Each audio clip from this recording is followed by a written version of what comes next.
panibagong sigla. Ako ay agilang paiilan lang nang may panibagong sigla. Ikaw ang hangin na nagtutulak sa akin sa ibabaw ng bagyo na nagngangalit. O Diyos, purihin ka sa panibagong sigla. Tatakbo ngunit di mahapon, lalakad di mapapagod, maghihintay ng may tagumpay pagkat pag-asa ko ay nasa iyo. Tatakbo ngunit di mahapon, lalakad di mapapagod, maghihintay ng may tagumpay pagkat pag-asa ko ay nasa iyo. Tulad ng agilay, paiilan lang nang may panibagong sigla. Ako ay agilang paiilan lang nang may panibagong sigla. Ikaw ang hangin na nagtutulak sa akin sa ibabaw ng bagyo na nagngangalit. O Diyos, purihin ka sa tulad ng agilay, paiilan lang nang may panibagong sigla. Ako ay agilang paiilan lang nang may panibagong sigla. Ikaw ang hangin na nagtutulak sa akin sa ibabaw ng bagyo na nagngangalit. O Diyos, purihin ka sa panibagong sigla. Umaawit, nagpupuri, nagdiriwang ang lahat. Papuri kay Yahweh, Yahweh, Yahweh. Lumalapit sa presensya mo, nagpupuga ang lahat. Papuri kay Yahweh, Yahweh, Yahweh. Sa lahat ng oras at sa bawat araw, pinupuri at sinasamba. Ikaw ang tunay na Diyos, hari ng mga hari, Kapag kailanman di nagbabago, ikaw ang tunay na Diyos, hari ng mga hari, kapag kailanman di nagbabago, si Yahweh ang ating Diyos. Tayo pimagsita yung lahat. Umaawit, nagpupuri, nagdiriwang ang lahat. Papuri kay Yahweh, Yahweh, Yahweh. Lumalapit sa presensya mo, nagpupuga ang lahat. Papuri kay Yahweh, Yahweh, Yahweh. Sa lahat ng oras, sa bawat araw, pinupuri at sinasamba.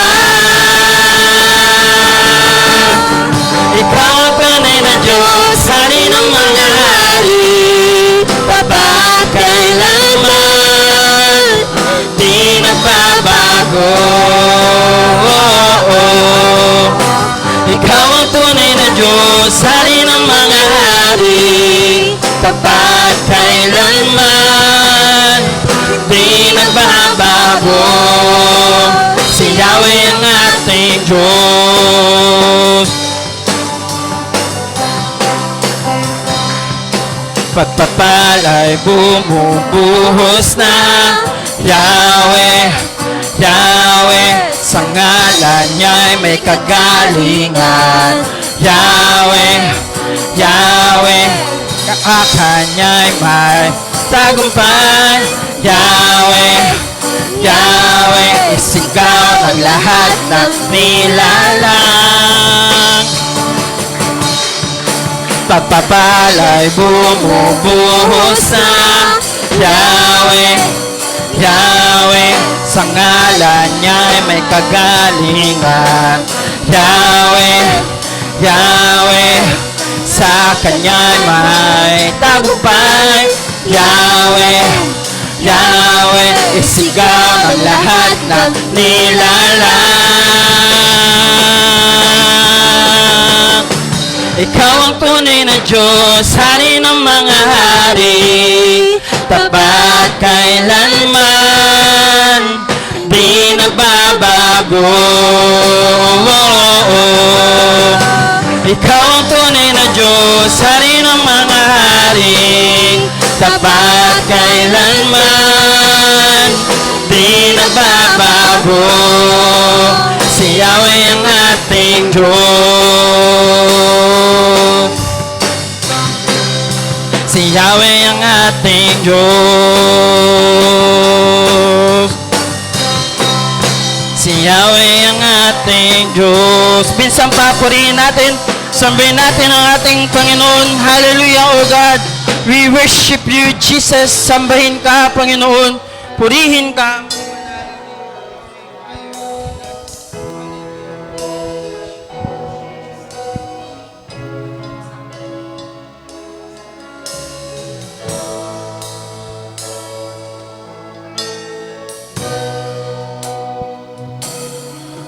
Pupurihin namin ang iyong pangalan,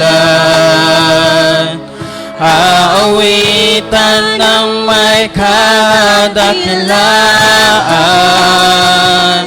Ikaw ang Diyos na aming kanlungan, pag-asa namin kaligtasan. Pasasalamat ang aming alay. Pasasalamat alay mong buhay.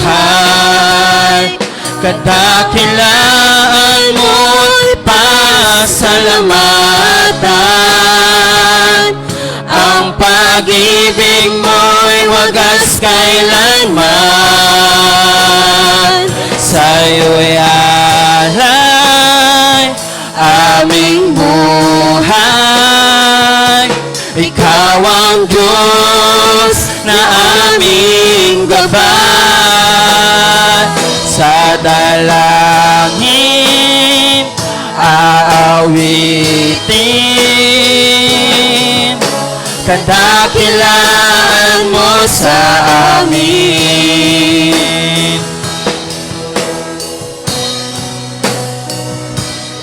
Pupurihin namin ang iyong pangalan, aawitan ng may kadakilaan. Ikaw ang Diyos na aming kanlungan, pag-asa namit kaligtasan. Pasasalamat ang aming alay. Pasasalamat alay mong buhay. Kadakilaan mo'y pasalamatan. Ang pag-ibig mo'y wagas kailanman. Habang nakataas ang ating mga kamay, sa'yo'y alay aming buhay. Ikaw ang Diyos na aming gabay. Sa dalangin aawitin, kadakilaan mo sa amin. Sa'yo'y alay, sa'yo'y alay aming buhay. Ikaw ang Diyos na aming gabay. Sa dalangin aawitin, kadakilaan mo sa amin.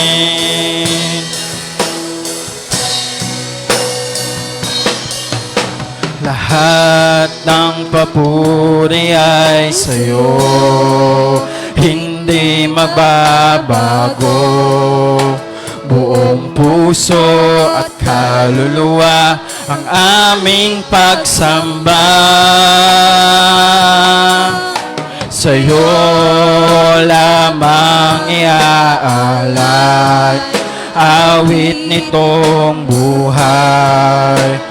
Pagsuyo at pagmamahal sa'yo ibibigay. Luwalhatiin ka ngayon at kailanman. Kadakilaan mo ay walang hanggan. Noon hanggang ngayon at sa habang panahon, luwalhatiin ka, Panginoon.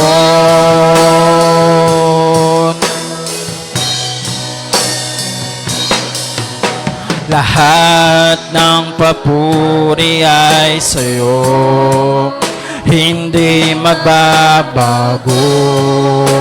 Buong puso at kaluluwa ang aming pagsamba. Sa'yo lamang iaalay awit nitong buhay. Pagsuyo at pagmamahal sa'yo ibibigay.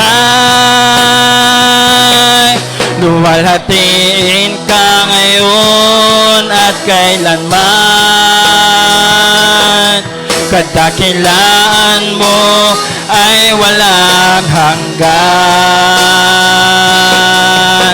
Noon hanggang ngayon at sa habang panahon, luwalhatiin ka, Panginoon. Luwalhatiin ka ngayon at kailanman. Kadakilaan mo ay walang hanggan.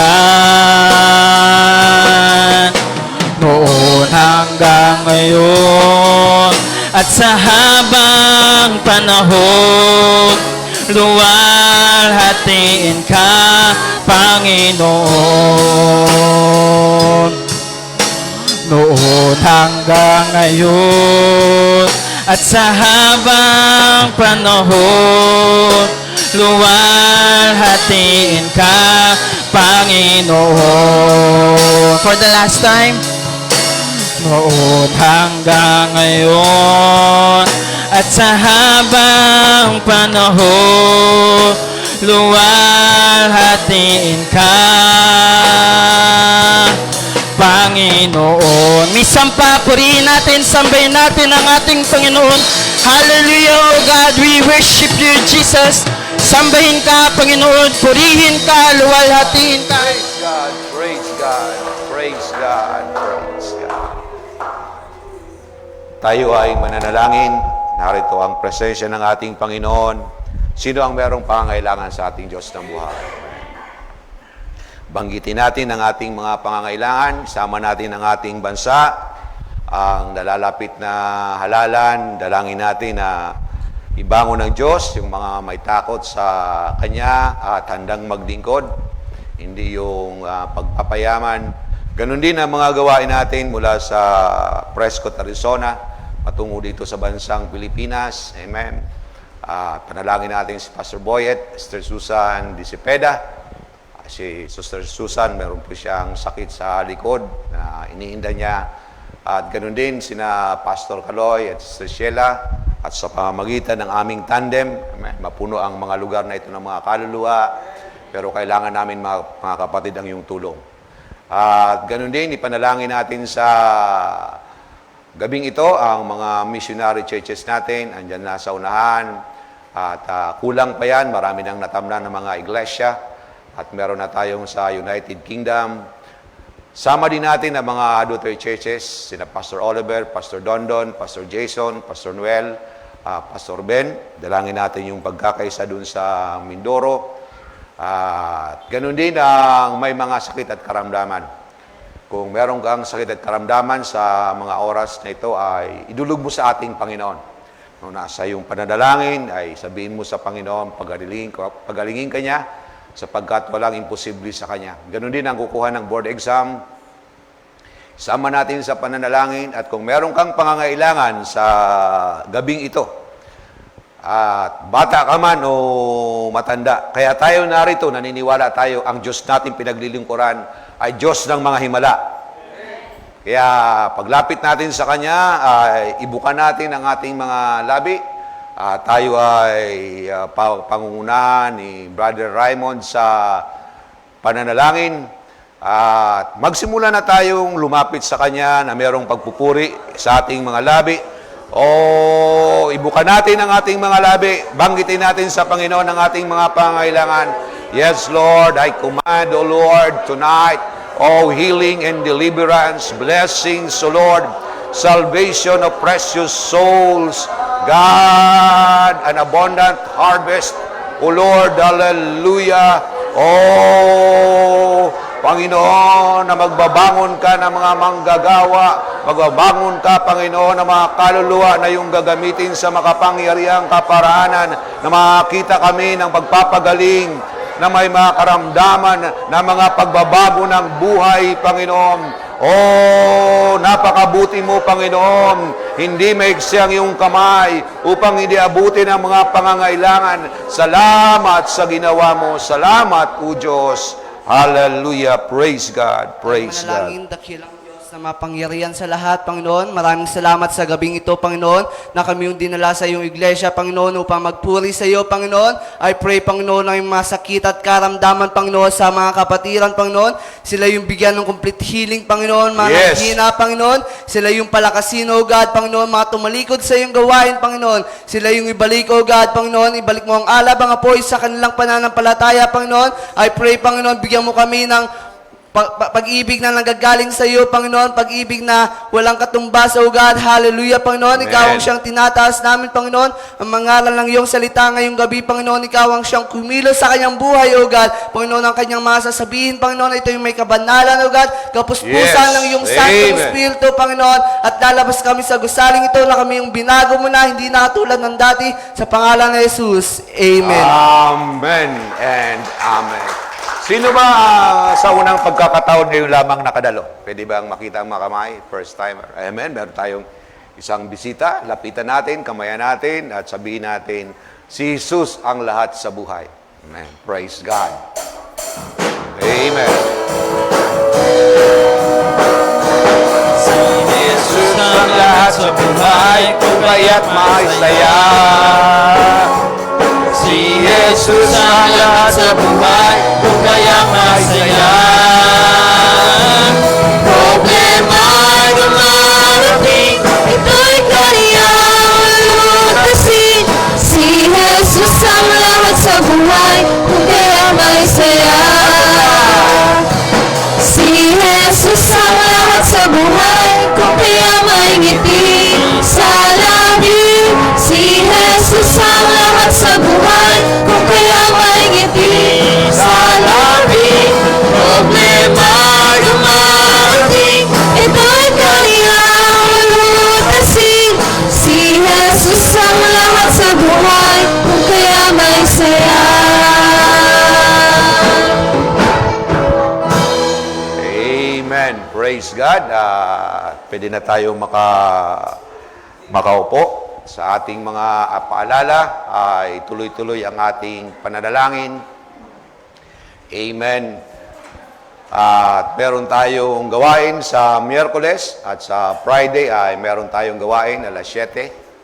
At Biyernes meron tayong gawain. At yan sa Friday night ay meron tayong mga paghayo. Saturday, ang ating follow-up, one verse evangelism. At Sunday, ay maganda po ang ating pinag-aaralan. Amen. Excited yung mga kapatiran sa Sunday para tayong bumalik sa elementary class o doon sa high school class natin. Kaya tuwang-tuwa ang mga kapatiran. 10 a.m. ang service natin. At sa gabi ay meron tayong paghayo, pero kanina ay hindi ata tayo nakahayo, no? Ay, meron tayong outreach. Amen. Ito ay nag-start ng 5 p.m. Yung po ang ating mga announcement at paalala. At sa March 21 to 23, huwag kayong mawawala. Sapagkat ito ay ating church anniversary. At bala ko na gumawa ng sulat, no, pang VIP sulat, ilalagay ko dyan. Kung meron kayong imbitahin, ay ipadala ninyo, mga kapatid. At pag nag-imbita kayo, ay lagyan nyo na rin ng 100. Para, hindi, biro lang, amen. Mag-imbita tayo, church. Kasi kung tayo lang dito at kaganito-ganito lang tayo, wala pong mangyayari sa atin.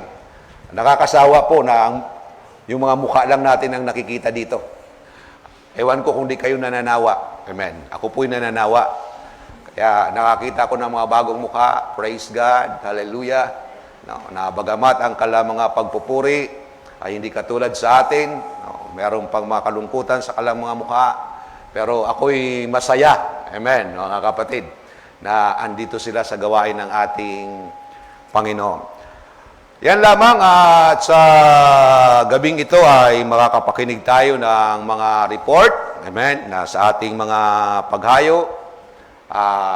Dalangin ko, church, na katulad sa ibang mga churches na sa kalang paghayo ay nadadala nila yung mga kaluluwa na kalang mga hinahayuan. Una, ang mag-uulat ay si Brother Gilbert, no, si Engineer, amen, pangalawa ay sino na ba ang susunod?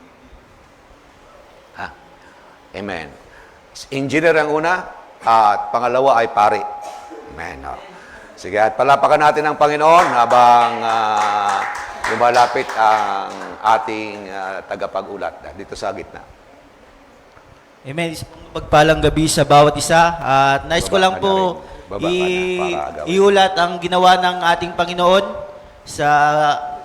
Noong kahapon, kami po'y humayo dahil wala kaming driver. Tinanong ko sa mga kasamahan ko kung nakapunta na sila sa trabaho. Ayun, nakapunta na raw sila ng Biyernes ng gabi at palagi naman daw sa may Bustillos, sa mga parting Bustillos. Kaya naisipan po namin mag one verse na lang dahil tatatlo lang po kami. So, ayun po, at pinanalangin po namin na dalhin kami ng Diyos kung saan may mga interesadong puso. At ayun nga, sa baba pa lang may 3 kalalakihan, amen, naninigarilyo. Ngunit sa kabutihan ng Diyos, pagkarinig nilang mag-share kami, ay kanilang pong agad-agad pinatay at tinapon ng kanilang mga sigarilyo. At sila po'y tumanggap. 3 lalaki po sila, yan po sa picture. At pag-ikot po namin, may isa na naman sa Dalin. Amen. At sa may Bustillos na sa may Talipapa, yan. 3 na naman. So, ang anihin po talaga ay hinog na. Kailangan lang po talaga ay mga manggagawa. So, yun po. Hinahamon kong bawat isa kung may oras po kayo at sumama po kayo at marami pa po, hindi lang po sa 7 ang ating mababaginan, kundi marami pa. Maraming salamat. Sa Diyos po ang kapurihan. Praise God. Amen. Kung napakinggan natin ang engineer, ngayon naman ay ang pare. Amen. Ang Diyos ay nagliligtas ng mga pare. Amen. Tumikot pa. Ganyan talaga sa church. May seremonya. Nagbabasbas muna ng, para maalis yung mga masamang espiritu. Okay. At so magpalang gabi po sa inyo lahat. Nais ko pong report yung ginawa ng Diyos nung kami po humayo nung Friday evening sa lugar po ng Earnshaw. At sa Diyos po ang kapurihan dahil ang ating Panginoong Jesus po ay patuloy po siya nagliligtas dahil meron pong 2 kaluluwa ang tumanggap po sa ating Panginoong Jesus. At tunay nga po na hindi nawawala na ang kabuluhan yung ginagawa nating paghayo. Dahil nung pagtapos po namin humayo, nung inaayos na po, nilalagay po namin yung mga gamit sa kotse ni Pastor. meron po nagsabi, ay naipag-peace bump po sa akin, sabi po na salamat daw po sa pagbahagi. So minsan yung mga tao sa labas na sila mismo yung naghahanap ng salita ng Diyos, pero bilang mga anak ng Diyos po ay kailangan na yung utos po niya na humayo tayo dahil marami po na naghahanap ng salita ng Diyos at yun lamang po sa Diyos ang kapurihan. Amen. Thank you, Father. Amen. At salamat sa mga nag-uulat. Proverbs chapter 6, verses 6 to 8. Isang abogado ang taga-Amerika, ang pangalan niya ay Tony Albert, taga-LA siya. At napagtanto niya na ang pagbibigay ay marami itong maabot at hindi lamang yan, ito ay mag-i-indicate ng personal success ayon sa kanya. Kapag nagbibigay ka daw, ay katunayan ito na nagtatagumpay ka na sa iyong buhay. Sinong gustong magtagumpay sa kanilang mga buhay? Kaya ang ginawa niya, yung bago niyang tayong bahay doon sa LA, ay pinatirhan niya sa Amerika kasi kung makarating kayo, marami din doon mga walang mga bahay, nasa kalsada lang. At ang karamihan doon ay nalugi dahil doon sa casino, no? Naubos ang pera nila. Nagpunta kami doon, hindi lamang matatanda, pati mga dalaga, andun lamang sila sa kalsada. At ewan ko itong mga nagpapalimos sa Pilipinas kung natalo ito sa casino. Maring natalo lang ito sa buhay. Amen po ba? Yun niya ang ginawa niya, pinatirhan niya, ang bawat pamilya na titira ay titira lamang ng 1 year, at pagkatapos naman ay susunod naman ang ibang pamilya na walang tahanan. At nakita niya yon na bagamat siya ay abogado, na nagbigay sa kanya ng kagalakan. Nagbigay siya ng kagalakan. Dito sa ating babasahin talata, sabi dito, "Go to the ant, you sluggard. Consider its ways and be wise. It has no commander, no overseer or ruler, yet it stores its provisions in summer and gather its food at harvest." Huwag mo munang alisin, pagpalain ng Panginoon ang pagkabasa ng kanyang makapangyarihang salita. At kung tayo daw ay nawawala na ng gana sa buhay, wala na tayong direksyon, pumunta daw tayo sa mga langgam. At tayo ay tuturuan ng mga langgam. Ang nagsasalita dito ay walang iba, kundi si Haring Solomon. Si Haring Solomon, kung babasahin ninyo, mga kapatid, nakakausap niya yung mga halaman. Tayo ba, nakakausap pa natin ang mga halaman? Mapagkakamalan tayo mga siraulo kapag kinausap natin yung mga halaman. Pero siya, ayon dun sa aking pinag-aralan, nakakausap niya. At maaari nga, yung mga hayop ay na-interpret niya.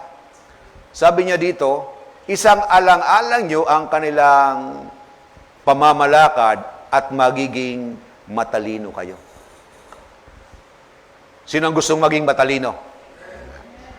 Una, sabi niya, kahit walang nangunguna sa inyo, even there is no commander or overseer, kailangan gumawa ka. Di ba? Kailangan nagtatrabaho ka. Kasi tayo mga Pilipino, kapag wala yung supervisor natin, ay papitiks-pitiks lang. Anong gano'n lang. Pero pag dumating na, ano yan, natakbuhan yan. Para ding minsan sa church, di ba? Pag wala pa si pastor, malumana yung ang tinig. Pero pag dumating na, sabi doon, sabi ni King Solomon, kahit wala siya, magtrabaho ka. At sabi ba dyan, magkusa tayo. Magkusa tayo. Pang verse 8, yet it stores its provision in summer and gathers its food at harvest. Kailangan daw tayo bilang mga tao ay meron tayong ipon. Sino na ang may ipon sa inyo dito? Sino na ba ang mayroong 100,000 sa bangko? Sabi ng mga asawa ng mga OFWs, may ipon na kami. Andun sa tangke ng inodoro. Yun ang problema sa ating mga Pilipino. Church, alam nyo, pwede din tayong makaipon. Naniniwala kayo dyan. So, pag may dumating na salapi sa atin, i-set aside na natin para sa ipon natin. Ito yung para sa Panginoon, ito yung para sa savings ko. At kung anong natitira, yun lamang ang gagastusin natin. Sabi ko, yun lamang ang gagastusin natin, yung natitira. Huwag mong kunin yung naipon mo. At kaya sabi dito ni Haring Solomon, sa pamamaraang yan ay magiging matalino ka. Kaya itong abogadong ito, pinagpapala na siya financially, pinagpapala din siya emotionally, masaya siya, at pinagpapala din siya spiritually. Magmamanifest sa kanyang mukha yung tunay na kagalakan. Church, tatanda natin yan. Ito, kung anong ginagawa natin, gagayahin ito ng ibang mga tao. Kanina, nakita ko yung mga bata, nagtaas sila ng kamay. Kasi dito, habang umaawit, nagtataas din ako ng kamay. Pagpupuri yan sa Diyos. Kaya, kung ano ka, pag ginaya yan ng mga tao, at kung negatibo ang magagaya nila, ang atmosphere natin ay magiging negatibo. Kaya, church, dalangin ko na habang umaattend tayo, gagayahin tayo ng sanlibutan. Amen. At ang sanlibutan ay magkakaroon ng liwanag doon sa kanilang kadiliman. Ang sanlibutan ay magkakaroon sila ng preservation dahil tayo ang asin ng sanlibutan ito. At nakita ko nga ito kahapon, nasa pako tayo. Ang upa nila, ito lang, yung poste dyan, wala pa yung likod. Hanggang dyan lang, ang upa nila, 55,000. 55,000 ang upahan. Kaya, nung sinasabi sa akin ng Panginoon, kung lilipat kayo sa maliit dahil hindi kayo makaupa, tingnan nyo ito, 55,000. Magdadagdag na lang kayo ng 30,000 para makaupa kayo. Iniisip mo pang lumipat. Kaya sabi ko, patawarin mo ako, Panginoon. Kailangan lakihan ang pananampalataya. Amen po ba? Kaya yun ang dahilan ng nakikita nyo ang pastor ninyo. Kahit walang tulog, kailangan humayo, kailangan maging maaga. Kasi parang ang church para itong pamilya. Alam mo nang merong nangyayari, wala ka pang gagawin. Anong klaseng ama ka? Diba? Anong klaseng ama ka? Anong klaseng patotoo yung pinapakita mo sa mga tao? Kaya, kung magtatanong kayo, Pastor, kailan tayo titigil sa pagbibigay? Ay, kung gusto mo, mauna ka na sa langit. Para matigil na ang pagbibigay mo. Pero habang andito pa tayo sa lupa, marami pa tayong aabutin, ay hindi tayo titigil sa pagbibigay at paggawa sa gawain ng Panginoon. Ayos ba yan, mga kapatid? Amen. Nakita ko na si kapatid, binigyan niya yung mga apo niya ng pambigay, tigo 1,000. Yan ang lola. Amen, inabutan niya na agad. Sige, amen, dinagdagan pa. Tigdo 2,000 na yan sa likod, pinagbibigyan yung mga apo niya. Amen. Tayo po ay magbibigay. Amen. Ako na lamang ang mananalangin. O Diyos na makapangyarihan sa lahat, sa pangalan ni Jesus, naniniwala kami, Panginoon, sa pagbibigay. Sa aming pagbibigay, lalo na kaming mga tagapanguna, o God, ay mahawa ang ibang mga tao. At o Diyos, mahawa ang sanlibutan, makapagdala kami ng mga kaluluwa, at naniniwala kami, Panginoon, pagyayamanin mo ang bawat isa sa amin. Ito ang aking panalangin sa pangalan ni Jesus. Amen and Amen. Hintayin mo kapatid at ibibigay ko yung may bagong bigay ngayon ng gobyerno. 1 million na bills. No? Ito yung bago. Kaya ito. Okay. Amen. Praise God. Hallelujah. Okay. Halina't magbigay.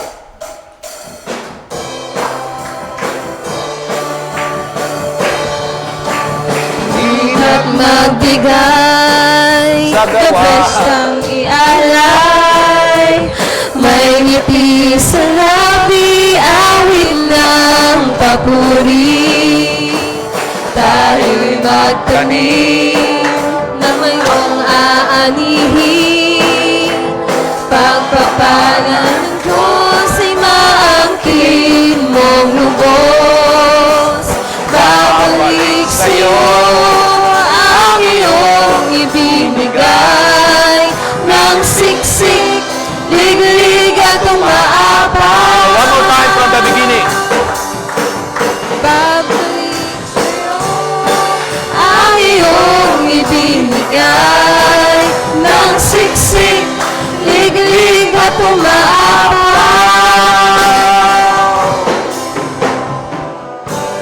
Lord, pag-apawin mo ang pagpapala dahil sa aming mga pagkakaloob. Sa pangalan ni Jesus. Amen. Sino na ba ang excited na makinig sa pangaral ng salita ng Diyos? Sorry mga musicians, nagkamali ako. Iba yung lyrics na nababasa ko. Pasensya na, walang tulog. May nakala ko, dalawa ang monitor dito. Dito pala ang tunay na monitor. So, ihanda po natin ang ating mga sarili. Ilagay natin sa silent mode ang ating mga cellphone. Amen. At makinig tayo sa pangungusap ng Diyos sa ating mga buhay. Palapakan natin ang Panginoon habang lumalapit si Pastor Carlo Albay.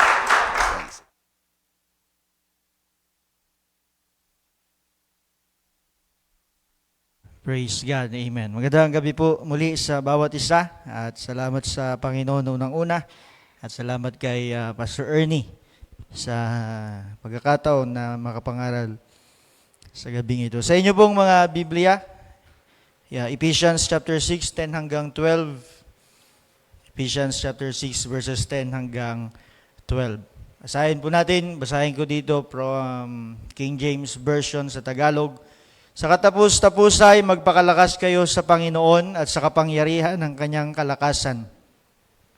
Mangagbihis kayo ng buong kagayakan ng Diyos upang kayo'y magsitibay laban sa mga lalang ng dyablo. Sapagkat ang ating pakikibaka ay hindi laban sa laman at dugo, kundi laban sa mga pamunuan, laban sa mga kapangyarihan, laban sa mga namamahala ng kadilimang ito sa sanglibutan, laban sa mga ukol sa espiritu ng kasamaan, sa mga dakong kaitaasan. For we wrestle not against flesh and blood, but against principalities, against powers, against the rulers of the darkness of this world, against spiritual wickedness in high places. Amen. Tayo po'y manalangin sandali. Dakilang Diyos, iniiling po namin, samahan mo kami ngayong gabi. Pagpalain mo, Lord, at samahan, kasiya ng banal mong Espiritu, ang pangaral ng iyong salita. God, on my own, O Lord, I cannot do this, O God. I pray and I ask, Lord, for anointing, for power, for wisdom, for revelation, O God. And we pray for the covering of your blood, O Jesus Christ. Cover this body, O Lord, with your precious blood. And whatever it is, O God, that the enemy is trying to do, to hinder and disturb, O God, the work of your kingdom tonight, we rebuke it. We cast them down in the name of Jesus Christ of Nazareth. The enemy has no place, O God, in your church. In Jesus' name we pray. Everybody will say, Amen and Amen. Makakaral po ako ngayong gabi sa pamagat na the fight is far from over. The fight is far from over. Sabi ni Charles Spurgeon, nakalagay dito sa harapan, the trumpet still plays the notes of war. Yung daw pong trumpeta, tumutugtog pa rin nung nota nung pakikipagdigma o pakikipagbaka. You cannot sit down and put the victory wreath on your head. Hindi ka daw pwedeng umupo at ilagay mo sa ulo mo yung victory na headdress, no? Yung laurel kung tawagin. You do not have a crown. Wala ka pang corona. You still must wear the helmet and carry the sword. You must watch, pray, and fight. Expect your last battle to be the most difficult, for the enemy's fiercest charge is reserved for the end of the day. Sabi po yun ni Charles Spurgeon. To make it short or simple, church, tuloy pa rin ang pakikipagbaka. Amen? Because there's still a fight or war raging on. Isa ho sa pagkakamali nating mga Kristiyano, disciple or minister, na pwede nating magawa ay yung tayo'y maging masyadong kampante. Sa atin pong spiritual na buhay, masyado tayong maging komportable to the point that we forget that there is still a spiritual warfare going on. Isang halimbawa nito sa Biblia ay si Haring David sa 2 Samuel 11 verse 1. Sabi doon, nang panahong pumupunta ang mga hari sa digmaan para makipaglaban. It is the time for the kings to go into the battle. At tandaan natin, si David po ay isang hari. During this time, hindi sumama si David at nagpaiwan lang siya sa Jerusalem. Isipin mo, may labanan, panahon ng paglabas ng mga hari sa digmaan, pero sabi dito si David, nagpaiwan doon sa palasyo sa Jerusalem. At alam natin, ito yung time na nakumit ni David yung malaking pagkakasala sa Diyos. Ito yung time na nag-commit siya ng pagkakasala with Bathsheba.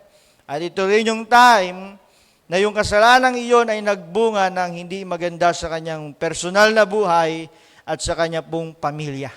Bakit? Kasi naging kampante si David at paminsan yun ang atin pong nagiging problema at church. Ako personally, I will admit it, paminsan ganito ako, kampante. Amen? At kapag kampante tayo, church, marami tayong napapabayaan. Napapabayaan natin yung depensa natin unang-una. Yung guard natin, sabi nga nila. Amen? Halimbawa, sa practical na buhay, sa basketball, di ba? Sa basketball, halimbawa lang, ito ang senaryo. First, second quarter, yung team ninyo lamang. Tambak niyo yung kalaban, mga 20. Di tuwan-tuwa kayo. First half pa lang, nag-halftime break. Tuwan-tuwa kayo, 20 ang lamang nyo eh. And you were thinking, panalo na tayo. Sure win na ito. So, nakampante kayo, no? Tawa-tawa na lang kayo, huwag na nating masyadong galingan. No? Pagdating ng third quarter, yung 20 laman ng kalaban, naging 10 na lang. Sabi nyo, 10, kaya pa yan. Pagdating ng fourth quarter, kayo yung natalo. Panalo yung kalaban. Bakit? Nakampante kayo eh. Amen? Masyado kayong nag-relax. Amen? Napabayaan ninyo yung inyong depensa. Napabayaan ninyo yung inyong laban. The same thing may happen sa atin pong mga Kristiyano. Pag masyado tayong naging komportable, masyado tayong naging slack, forgetting that there's still a battle, there are still enemies lurking around, we may let our guard down and worse, we might get defeated. Church, kailangan pa rin nating lumaban. Because the war or the fight is far from over. Una, pag-usapan natin, enemies lurking around. Mga kalabang sa paligid-ligid. Amen. 1 Peter chapter 5 verse 8, humanda kayo, mag-ingat, dahil ang kaaway ninyong si Satanas ay umaali-aligid na parang liyong umaatungal at naghahanap ng malalapa. No, balikan ko po yung halimbawa ko, basketball, or actually, anumang sports ito, isa ho sa ginagawa ng mga atleta or nung team, ang ginagawa nila, pinag-aaralan nila yung makakalaban nila. Pinag-aaralan nila, halimbawa, yung estratehiya nung kalaban, paano sila maglaro, amen? Ano yung character nung kalaban, ano yung weakness nung kalaban, ano yung technique nung kalaban. Pinapanood nila yung mga previous games ng kalaban. They watch and study their character, behavior in the game, movements, techniques, personalities, and everything about the enemy that they will face. Pag-aaralan nila yon. Kapag napag-aralan na nila, they believe that they are already halfway to victory. Amen? They have this thinking na kapag kilala na nila yung kalaban nila, they are already one step behind their enemies. Kaya ganun po ang kanilang ginagawa. Church, totoo din yun sa spiritual. We must know our enemies. Dapat kilalanin natin ang ating kalaban. Amen? Laging sinasabi ni Pastor Glenn Clark, the late Pastor Glenn Clark, sabi niya, an enemy exposed is an enemy defeated.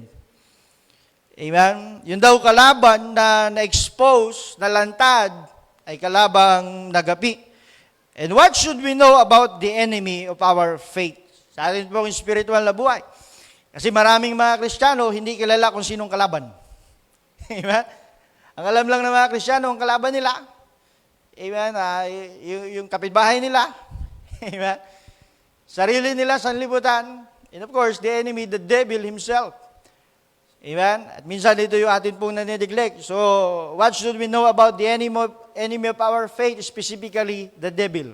Una, church, kailangan natin maunawaan, he is wise and cunning. Siya po yung marunong, matalino, at mapandaya. 2 Corinthians 11 verse 3. But I am afraid that just as Eve was deceived by the serpent's cunning. Sabi ni Pablo, ako'y natatakot na kung paanong si Eva ay nadaya ng katusuhan ng ahas, baka di ganun din ang mangyari sa inyo. Church, tuso si Satanas. Amen? Marunong si Satanas. And it was because of the enemy's cunningness or cleverness that many have fallen from the faith. Marami na pong mga mananampalataya, marami na pong mga Kristiyano sa history ng Kristyanismo ang bumagsak, ang nag-fail, ang hindi nagtuloy kasi nadaya ni Satanas. Amen? Nadaya ng katusuhan ni Satanas. Being wise, si Satanas, amen, lagi natin naririnig, ginagamit niya mismo yung salita ng Diyos para mandaya. Diba? The famous story, the great temptations, Matthew chapter 4, si Jesus Christ, tinempt ni Satanas. Anong ginamit ni Satanas? Scriptures, Word of God. Amen? Ganon katalino si Satanas. Kaya niyang gamitin yung salita ng Diyos para dayain ang isang tao. Amen? Para dayain ikaw at ako. Pwede siyang mag-recite. Amen? Minsan, makasalubong mo. May nakasalubong ako dati. In-entertain ko. Sabi sa akin, pwede ba akong mag-share sa'yo? Konti. Sabi ko, sige. Binasahan ako ng Biblia, binuksan yung Biblia sa harap ko. Binasa yung sa Genesis. Amen. Pagkabuklat, sabi niya doon, sabi dito, ginawa ng Diyos ang gawin natin, o lalangin natin ng tao sa ating wangis. Kaya sabi doon, ginawa ng Diyos ang tao sa wangis ng Diyos. Amen. Ginawa ng Diyos ang tao na lalaki at babae. Tapos sabi nung kausap ko, kung ginawa ng Diyos ang tao sa wangis ng Diyos at ginawa ng Diyos ang tao na lalaki at babae, ibig sabihin may wangis ang Diyos na babae. Ibig sabihin may babaeng Diyos. Sabi niya ganoon. Eh sabi niya, kung may God the Father, merong God the Mother. Amen? Isipin mo, Word of God ang gamit. Amen? Ganun si Satanas Church. Ganun siya katuso, ganun siya katalino. He even used the very word of God. Sa Genesis chapter 3 verse 1, the fall of man, ang ahas niya ay lalong tuso kaysa alinman sa mga hayop, sa parang na nilikha ng Panginoong Diyos. At sinabi niya sa babae, tunay bang sinabi ng Diyos, huwag kayong kakain sa alinmang punong kahoy sa halamanan. So tingnan nyo kung anong ginawa ni Satanas ng tukso dito. He used the word of God. Sabi niya, tunay bang sinabi ng Diyos, huwag kayong kakain sa alinmang punong kahoy sa halamanan? Pero yung ginamit niya na word of God dito, twinist niya. Binali niya. Amen? Bakit? Ang sabi ng Diyos, malinaw kay Adam, of every tree of the garden thou mayest freely eat. Lahat, pwede mong kainin. maliban lang. Pero pagdating kay Satanas, ang sabi niya kay Eva, tunay bang sinabi ng Diyos, hindi nyo pwedeng kainin lahat? Nakita nyo yung difference, nakita nyo yung twist na ginawa ni Satan? Ganon din sa atin pong panahon, church. Marami pong mga mangangaral, marami pong mga Kristiyano, maraming nagsasabing mga ministers or preachers gumagamit ng salita ng Diyos, pero ang totoo, na-twist na nila yung salita ng Diyos. Napaikot-ikot na nila, nabago na nila. They will preach it, and it will sound like the Word of God. Pag narinig mo, ay oo nga, salita ng Diyos. Pero kung hindi ka magiging matalino, rinig lang, tunog salita ng Diyos. But the truth is, twisted na. Amen? Ganun si Satanas. The message is twisted, the context is twisted, therefore, the truth is twisted. At ang nakakamangha dito, church, maraming mga tao ang nakikinig pa rin at tumatanggap. Amen?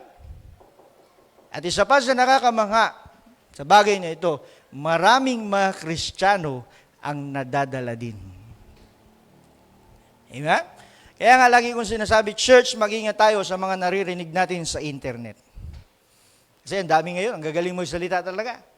Pero pag hindi ka naging maingat, hindi ka naging matalino, pwede kang mawala, pwede kang mapahamak. That's why we must be very careful, church. The enemy is so wise and cunning that he knows this. Amen? Kaya ang lesson dito, church, may mga tao na, hindi lahat ng tao na nakakapag-cite, hindi lahat ng tao na naririnig natin, memorize nila ang Bible. Hindi lahat ng tao na nakakausap mo tapos nakakapag-cite sila ng verse, pangaralan ka, ay galing sa Diyos. Yung iba sa kanila, galing kay Satanas. Amen? The devil can use that. Sa ating huling panahon, ang sabi ng Bible, false prophets, false teachers. Amen? Ganun si Satanas, katuso at katalino. Ito, ay isa pang lesson dito, church, tayo mismong mga Kristiyano, para hindi tayo madaya, tayo mismo mag-aral tayo ng salita ng Diyos. Para hindi yung narinig mo, ay, oo nga, no, paniwalaan mo agad. No, gayahin natin yung mga, sino ba yung sa Bible? Yung pagkatapos nilang mapakinggan yung salita ng Diyos sa Book of Acts, pagkatapos nilang mapakinggan yung salita ng Diyos, pag-uwi nila sa bahay nila, binubuksan nila mismo yung scriptures, tinitingnan nila kung tunay at totoo nga yung narinig nila. Bereans, amen. Tama, Bereans. Ganun ang kanilang ginagawa. Hindi yung narinig mo, pinangaral sa'yo, narinig mo sa YouTube, ay, ang ganda. Ipangaral ko nga din ito. Amen. Hindi mo muna double check kung totoo nga. Kung yun ba talaga ang sabi sa salita ng Diyos. And another thing, church, the enemy is so wise and cunning that he knows exactly when to attack, what to attack, and who or how to attack. Pansinin nyo dun sa story sa Genesis chapter 3, di nyo ba na-notice, bakit si Eva ang kinausap ng ahas? Hindi si Adan. Dalawa silang nandun. Si Adan at si Eva. Di nyo ba na-notice yun, church? Amen?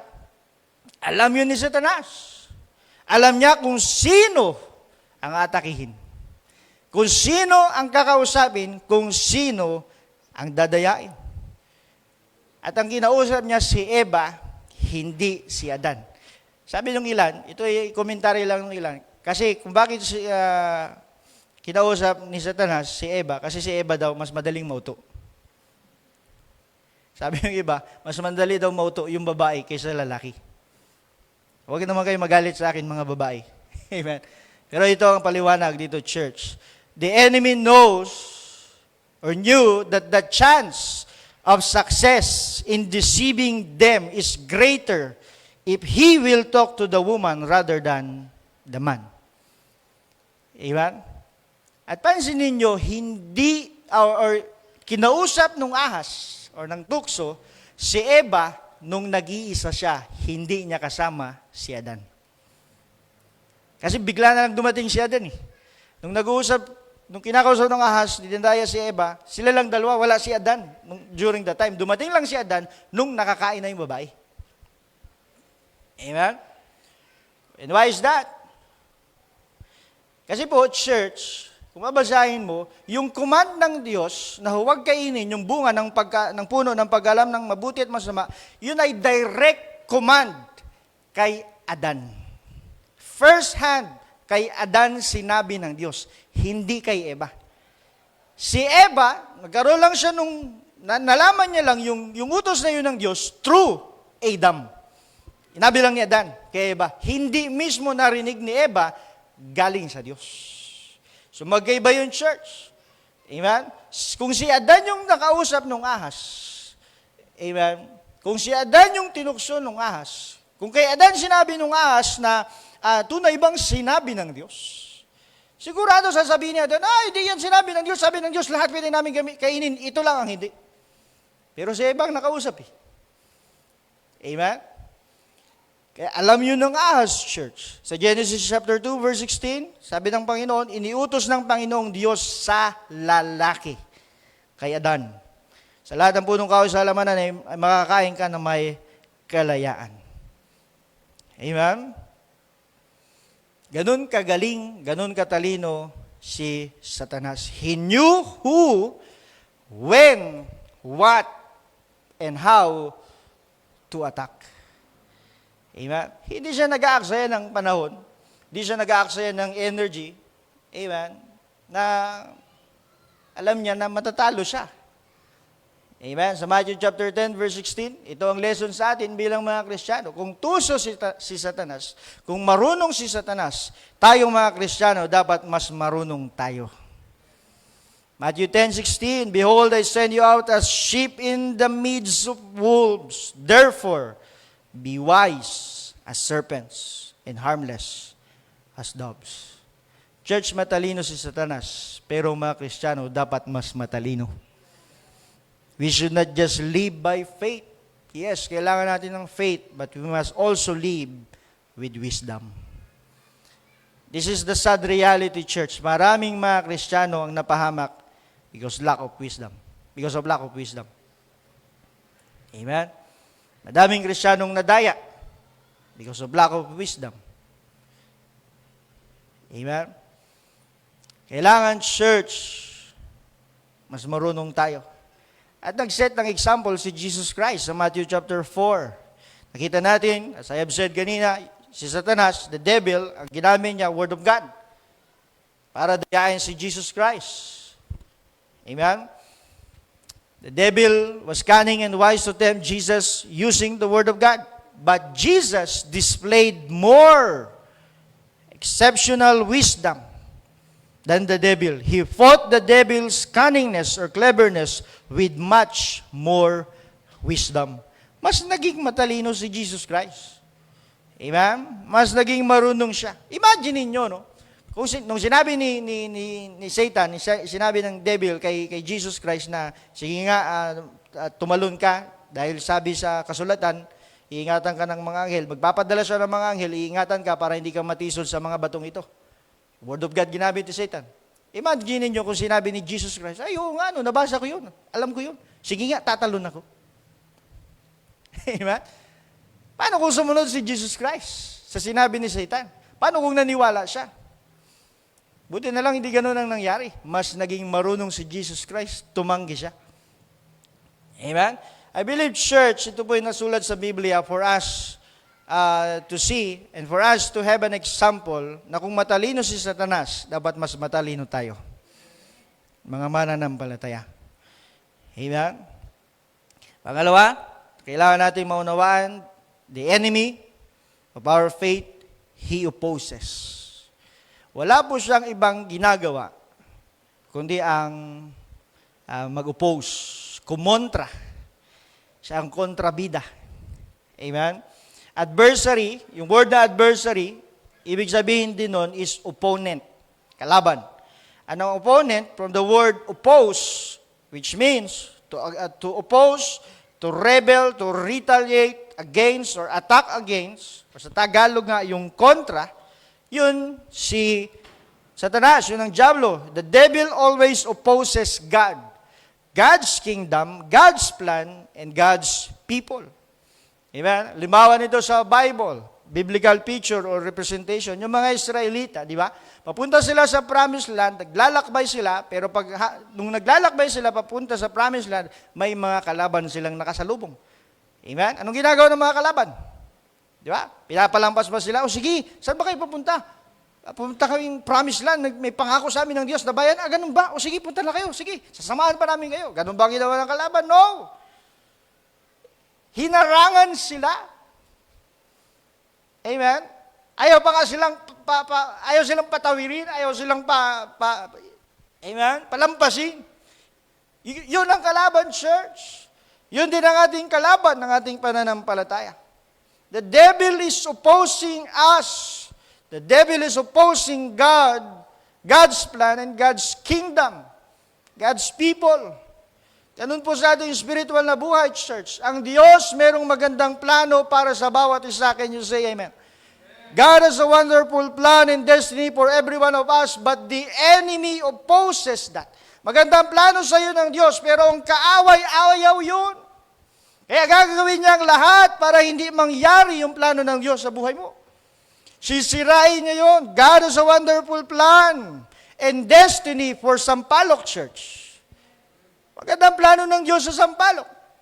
Ang daming beses na sinabi dito, may pangungusap ang Panginoon, gagawin itong dakilang iglesia ng Diyos, magiging launching pad ng mga missionaries, but the enemy opposes that. Ayaw yun ng kaway. Ayaw yun ng Diablo, kaya ginagawa niya kung ano-ano.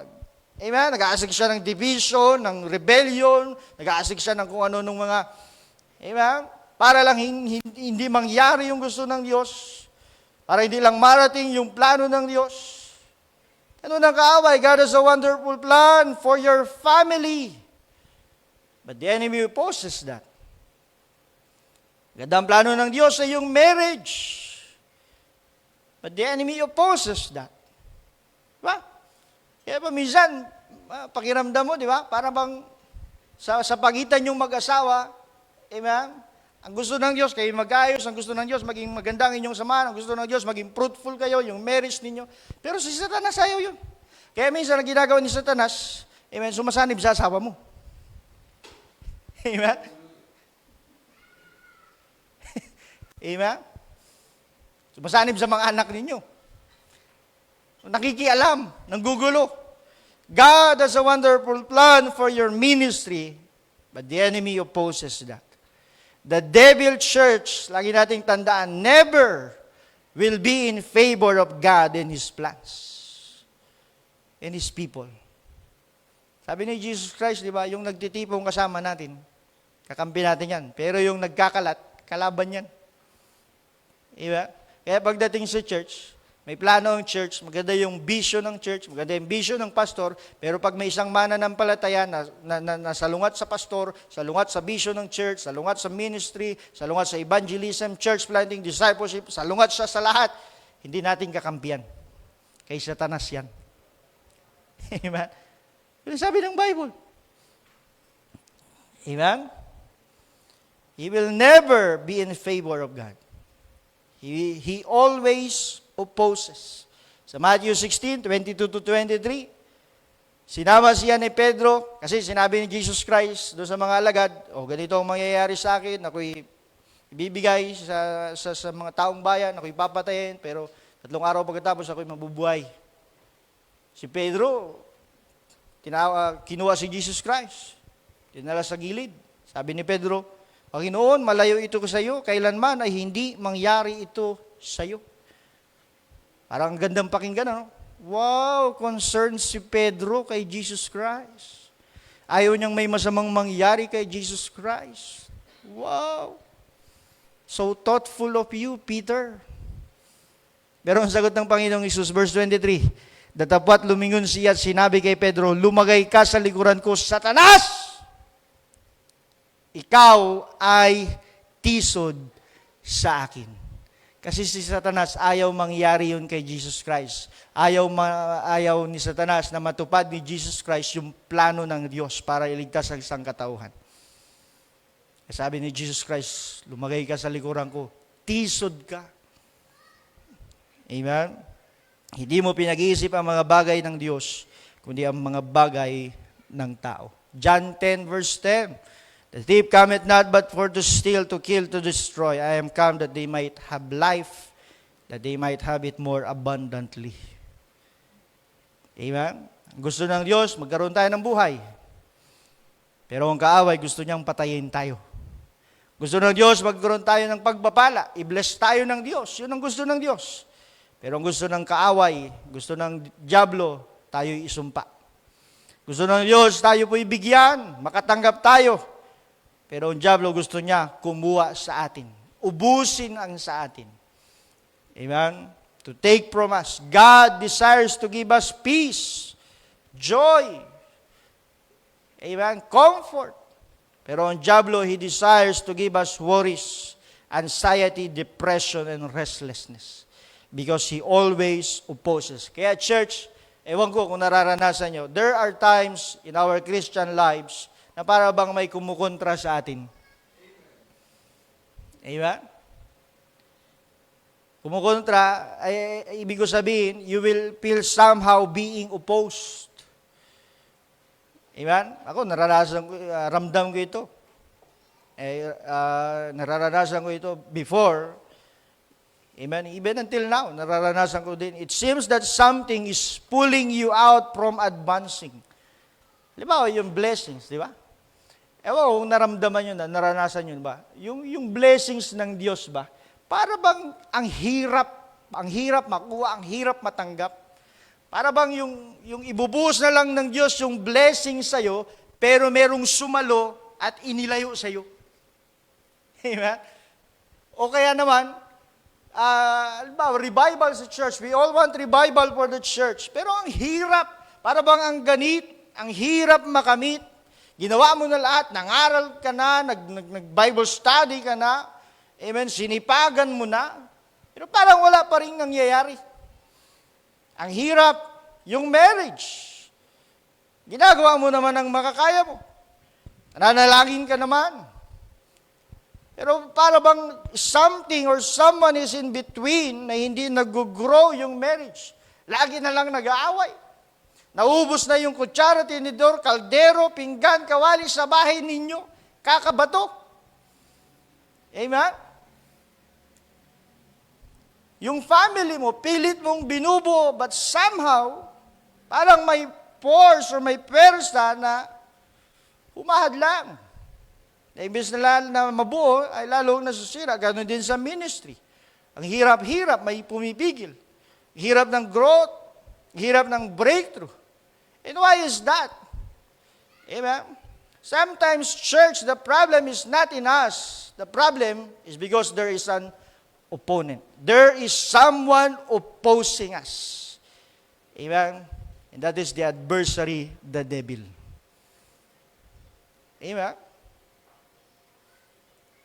May kaaway tayo, church. May kalaban tayo. We have to recognize that. At hindi asawa natin ang kalaban natin. Hindi pastor, hindi kapwa natin disciple, hindi kapwa natin mananampalataya, hindi kapwa natin Kristiyano. Ang kalaban natin ay ang diablo. Wag mo awayin si sister. Diba? Wag mo awayin si pastor. Hindi yan ang kalaban. Diba? Yun si Satanas. Yun ang ating kaaway. He always opposes. Pangalawa, church, as I end, 2 puntos lamang ito. Dito magtatapos. Fighting the enemy. Ephesians chapter 6, 10 hanggang 11. Finally, my brethren, be strong in the Lord and in the power of His might. Put on the whole armor of God that ye may be able to stand against the wiles of the devil. First thing, church, kailangan nating maunawaan, the enemy is already defeated. Talunan na po ang ating kaaway. Talunan na si Satanas. Yun ang sabi ng Bible, Romans 16 verse 20. And the God of peace shall bruise Satan under your feet shortly. The grace of our Lord Jesus Christ be with you. Amen.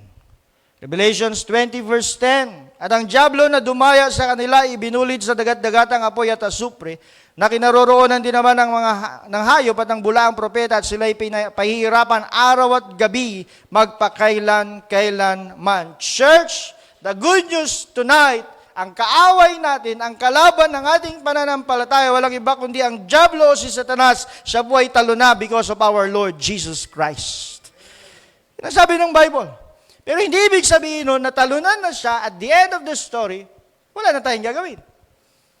We are still in the details, church. We must still fill in the details. Nasa pakikibaka pa rin tayo. Amen? Yun yung ending ni Satanas. Matatalo siya,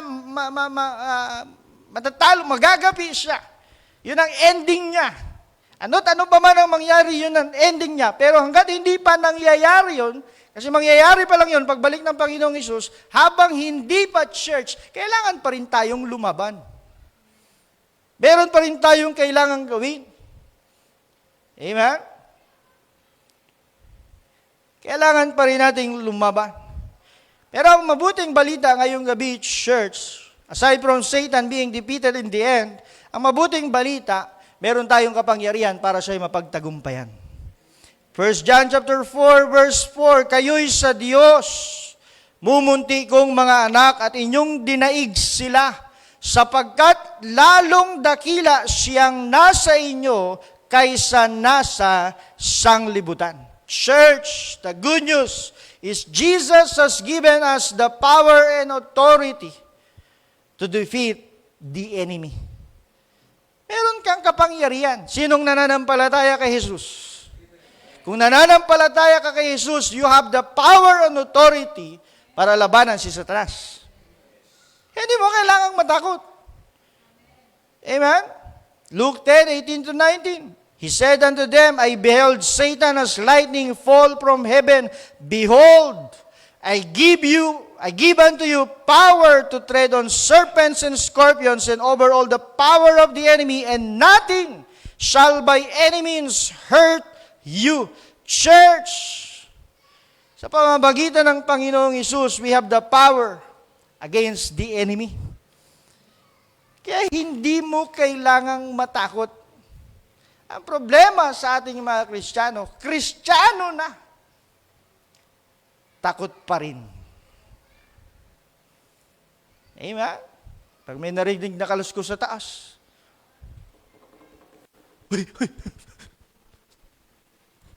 Amen?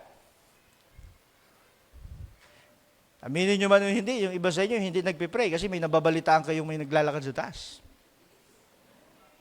Tama?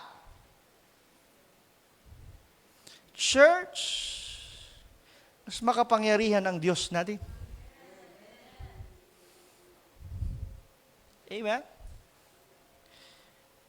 Greater is He that is in us than he that is in the world. Mark 16:16-17, He that believeth and is baptized shall be saved, but he that believeth not shall be damned. And these signs shall follow them that believe in my name. Sa pangalan ng Panginoong Hesus, shall they cast out devils, they shall speak with new tongues. Amen. Sa pangalan ng Panginoong Hesus, church. Secondly, kailangan nating maunawaan, anong kailangan natin gawin? Una, we must confront the enemy. Or we must face the enemy. Problem is, sometimes, we choose to stay silent. Amen? We do nothing but remain silent even in the midst of attack of the enemy. Amen? Tahimik lang tayo. Ang ginagawa. Church, kapag hindi natin kinumpronta ang kaaway, the enemy will have the upper hand against us. Pag ang kalaban, hindi mo kinukumpronta, mas lalong lumalakas ang loob nun. Mas lalong tumatapang yun.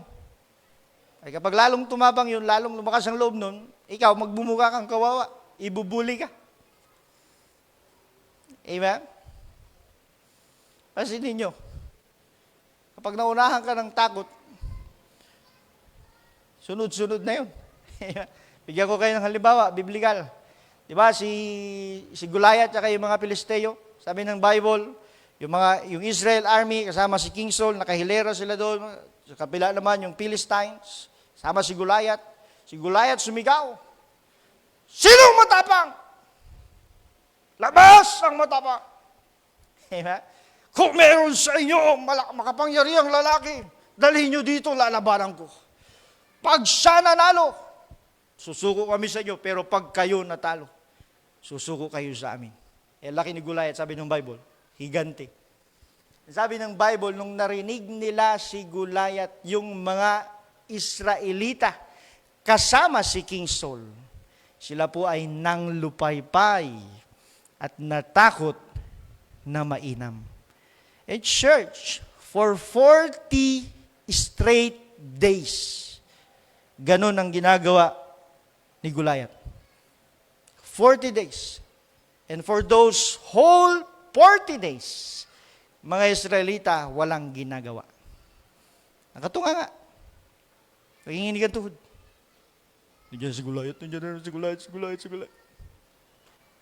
Pati yung hari nila, King Saul, wala silang ginagawa. Hinayaan nila na si Goliath, ibuli sila. Imagine niyo yung picture church for 40 days. Tawa siguro ng tawa yung mga Pilisteo. Mga duwag pala kayo. Mga bading. Diba? Imagine niyo siguro sinasabi nila, akala ko ba, hugbo kayo ng Diyos. Diyos. Asan ang tapang nyo? Wala pala kayo. Gulayat lang pala ang katapat nyo. They never confronted the enemy. They remained silent. Amen? Pero isang araw, merong isang lalaki, ang pangalan ay David, dumating, kinonfronta yung kalaban. Sino ang lalaking yan? Diba, nagising yung mga tulog. Na inaalipusta niya ang hukbo ng Diyos na buhay. Amen? Alam natin ang kwento. Lumaban si David, talo si Goliath. Nung natalo na si Goliath, yung mga Israelitang dating duwag, nagsilakasan ng loob. Hinabol yung mga Pilisteo. Yung mga Pilisteo na dating matatapang, nang bubuli sa mga Israelita, nung natalo na si Goliath, sila ngayon yung nagtakbuhan. Church, we must confront the enemy. Kapag hindi natin kinumpronta ang kaaway o ang kalaban ng ating pananampalataya, church, he will have the upper hand against us. Huwag tayong pumayag, church, na ganun ang mangyari sa atin. Amen? Huwag nating hayaan na pinagtatawanan tayo ng kaaway. Huwag nating hayaan na manatili tayong duwag at takot, tinatawanan ng kaaway. Kasi mas malakas, mas makapangyarihan si Jesus na nasa panig natin kaysa sa diablo na nasa kanila. Greater is He that is in us. Confront the enemy. Amen. James 4:7, resist the devil, he will flee from you. Amen. Paano natin siya i-resist? Paano natin siya i-confront? Hindi po sa kapangyarihan natin, church. Wala tayong kapangyarihan on our own. Kaya nga dito sabi sa ating talata, balikan ko lang Ephesians chapter 6, verse 10, finally, my brethren, be strong in the Lord. Be strong in the Lord. Magpakalakas kayo sa Panginoon and in the power of His might, sa kapangyarihan ng Kanyang kalakasan. Church, hindi sa lakas at kapangyarihan nating mga tao, kundi sa lakas at kapangyarihan ng ating Panginoong Hesukristo. In the power of His might. Amen? Kaya kapag kukumprontahin natin ang kalaban, i-resist natin ang kalaban ng ating kaaway ng ating pananampalataya, ang gamit natin hindi pangalan ng church, hindi pangalan ni pastor, hindi pangalan ng kung sino man, kundi pangalan ng Panginoong Hesukristo. Amen? In the name of Jesus Christ. Amen? Kapag narinig ng kaaway ang pangalang Jesus, sabi ng Bible, nanginginig sila. Tatakot sila. Amen? Merong kwento sa Bible, dito ako magtatapos sa Acts chapter 16 to 18. Sina Pablo ito, nangyari na nang kami nagsisiparaon sa mapapanalanginan, ay sinalubong kami ng isang dalagang may karumaldumal na espiritu ng panghuhula. at nagdadala ng maraming pakinabang sa kanyang mga Panginoon sa pamamagitan ng panghuhula. May sanib, spirit of divination. 17, siya ay sumusunod kay Pablo at sa amin at nagsisisigaw na sinasabi, mga alipin ng kataas-taasang Diyos sa mga taong ito na nagsisipangaral sa inyong ng daan ng kaligtasan. Maganda yung sinasabi. Ano? Mga servants of the Most High God. Ganda ang pakinggan. Para bang kakampi nila. Verse 18, pero ang ginawa ni Pablo ganito, maraming mga araw na ginawa niya ito. Datapwat palibhasa si Pablo ay totoong nababagabag, ay lumingon at sinabi sa Espiritu, iniuutos ko sa iyo sa pangalan ni Hesus Kristo na lumabas ka sa Kanya at ito ay lumabas ng oras ding yaon. Church, ilang bagay gusto kong i-point out. Una, na-discern ni Pablo merong hindi tama sa babaeng ito. He discerned, or Paul discerned the spirit, the annoying spirit. Amen? Maganda yung sinasabi niya. Servants of the Most High God. Ilang araw niyang ginagawa yon. But suddenly, Paul discerned something is off. Amen? Secondly, nung na-discern ni Pablo yon, kinonfronta niya ngayon. Hindi niya pinabayaan. Kinonfronta niya. At sabi niya dito, sa pangalan ni Hesus Kristo, lumabas siya.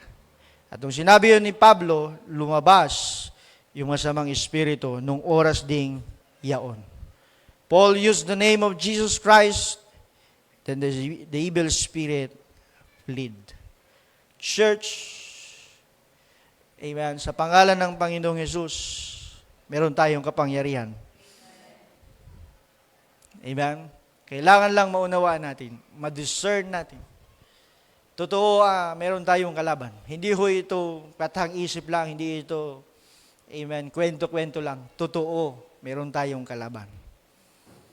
And let us ask and pray to God. Bigyan tayo ng discernment. Bigyan tayo ng wisdom. Amen. Higit sa lahat, kapangyarihan para labanan ang kalaban. Amen. Who knows? Ito lang talaga yung talagang nag-o-oppose sa atin. Bakit di tayo lumalago? Bakit di tayo dumadami? Di tayo napapagpala?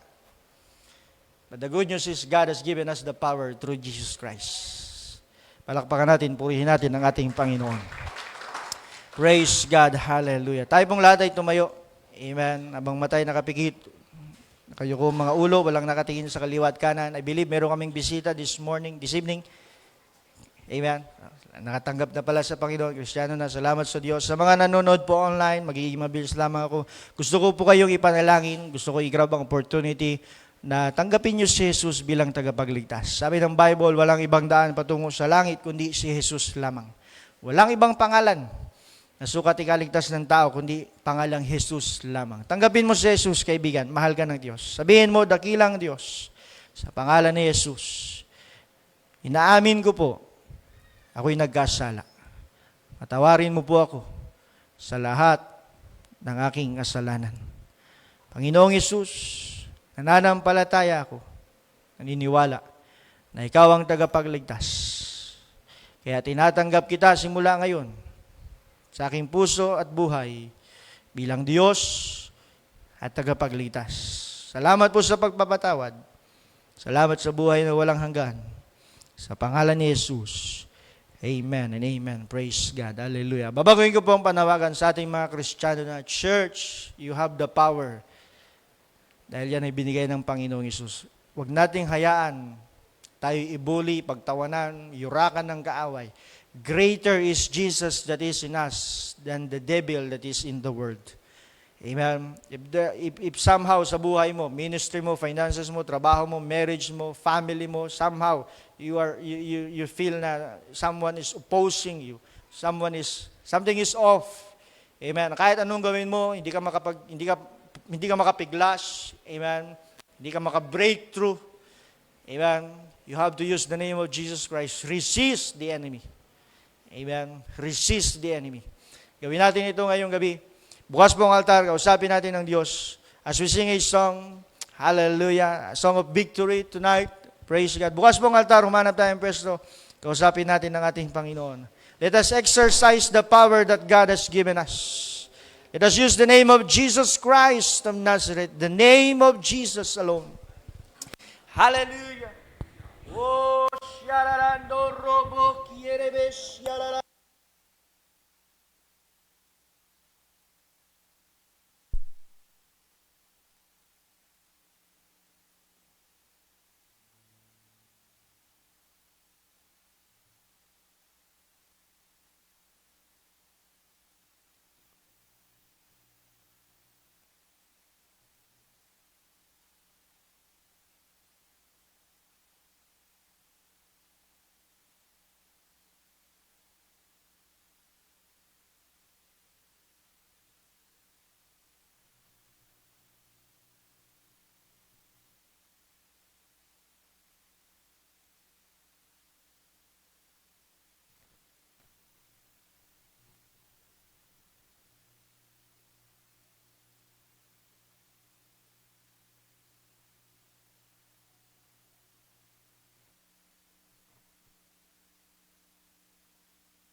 Blood of Jesus. Oh, in the name of Jesus Christ. Jesus, Jesus. Rio robo shalaraba rabak yorobo salaramandan. Oh God, in the name of Jesus, we rebuke the spirit of fear, spirit of barrenness, spirit of depression, spirit of anxiety, spirit of division, God, spirit of hatred, unforgiveness, in Jesus' name, in Jesus' name. Oh, Rabba.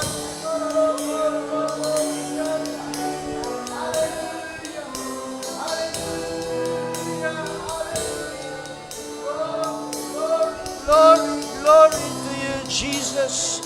Oh, hallelujah. Ria Rama Sala Raba Yorobo Shere Bebe Bendara. Hallelujah, hallelujah. Oh God, thank you, Jesus. By His stripes, tayo po ito may lahat kung tapos na tayong manalangin. Let us all sing this song together. By His nail-pierced hands we're free. By His blood, By His blood we're washed clean. Now we have the victory. the power of sin is broken. Power of sin is broken. Jesus overcame it all. Oh, He has won our freedom. He has won our freedom. Jesus has won it all. Hallelujah!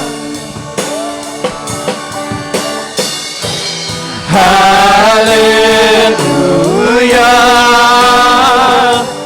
You have won the victory.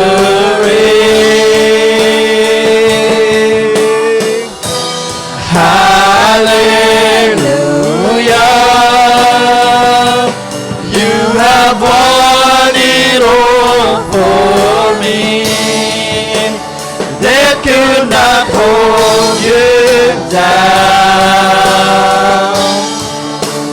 You are the risen King,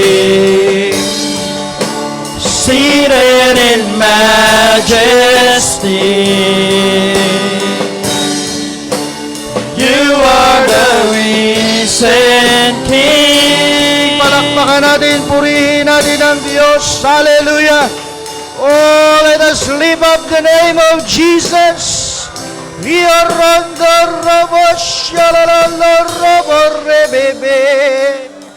Oh God, we worship you, Jesus. Hallelujah, hallelujah, hallelujah. Oh God, we thank you. Praise you, Jesus. Oh, glory to your name, God. Glory to your name. Gusto po amunin ng bawat isa. Bago ako manalangin pang wakas, I want you to pray by yourself. Amen. Na if you feel something is off sa buhay mo, marriage, family, finances, ministry, or even sa church. Amen. The enemy is working against us. Let us resist, let us rebuke the enemy. In the name of Jesus. Be specific. Amen. For example, sa finances mo, amen, rebuke mo yung devourer na sabi ng Bible, devourer. Rebuke mo using the name of Jesus Christ of Nazareth. We'll give you time, and after that, ako po yung manalangin para sa lahat. Simulan na natin manalangin sa Panginoon. Hallelujah. Praise God. Glory to you, Jesus. Hallelujah. God, Lord, lead your children. God, empower your children, O Lord. You have said in your word,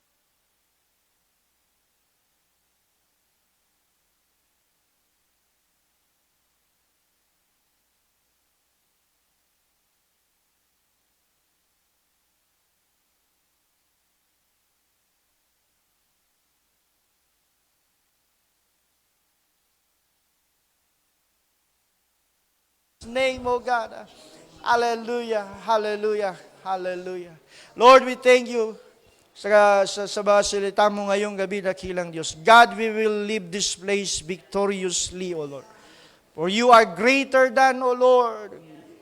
You are greater than our enemy, O God. You have the power and authority, O Jesus Christ. And Lord, we will use that power and authority, O God. Mamuhay kami araw-araw ng may pagtatagumpay. Hindi talunan, dakilang Diyos, kundi pagtatagumpay, Panginoon. Salamat, O Diyos. God, we are claiming blessings, revival, breakthrough, healing, deliverance, O God, in our lives, in our family, in our ministry. And most importantly, God, we pray for your church here in Sampaloc, Panginoon. Ano man ang gawa ng dyablo, O Diyos, para sirain, wasakin, God, hadlangan ang pagkilos mo sa iglesia mo dito sa Sampaloc, Panginoon, sinasaway namin sa pangalan ni Jesus. The enemy has no place in Sampaloc, O God. In the name of Jesus Christ. God, we thank you. Tingatan mo kami sa aming pag-uwi ngayong gabi, O Lord. Sa iyo lamang ang kapurihan, kaluwalhatian, itong aming panalangin sa pangalan ni Jesus, lahat magsabi ng Amen and Amen. Palakpakan natin ang ating Panginoon. Praise God. Tapos na po tayo ngayong gabi. Pagpalain tayong lahat ng ating Panginoon. Amen. Manalangin tayo bukas. Amen. At sa Miyerkules, magkita-kita ulit tayo sa gawain ng Panginoon. Amen.